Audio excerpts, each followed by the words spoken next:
today.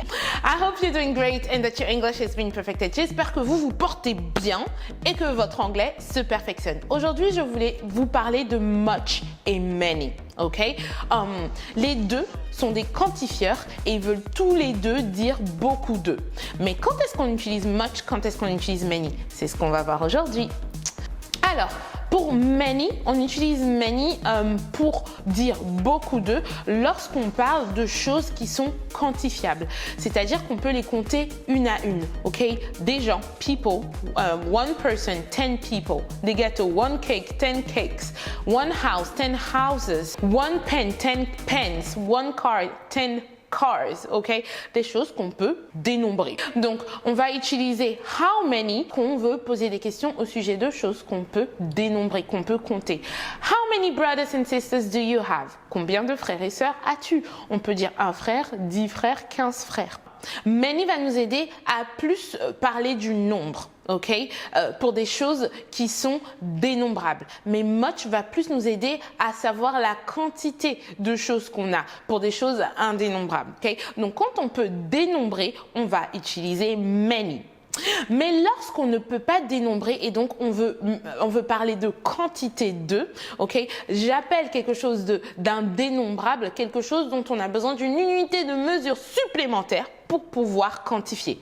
Ok, je m'explique, on ne dit pas un eau, 2 eaux, 15 eaux. Non, on va dire 1 litre d'eau, une bouteille d'eau, 10 litres d'essence.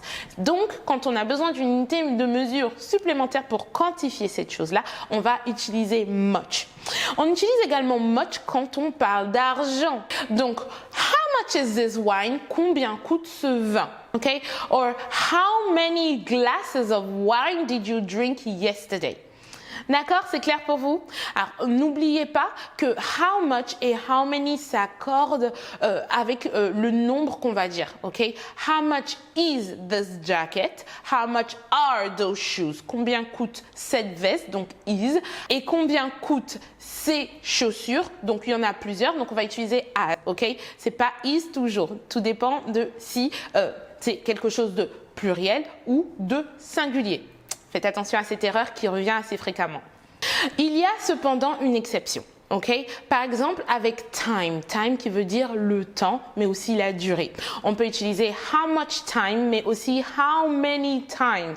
Même si les deux existent, ils ne veulent pas dire la même chose. Par exemple, si je vous dis how much time do you have left? Okay? Ça veut dire combien de temps as-tu de disponible restant? Combien de temps restant as-tu de disponible?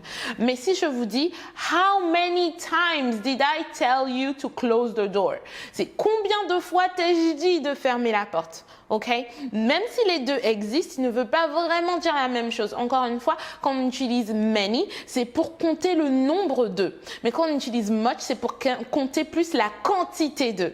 Voilà, my hypers. J'espère que ceci a été utile pour vous. Don't forget, yep, you can do it too. Just take action. Bye bye.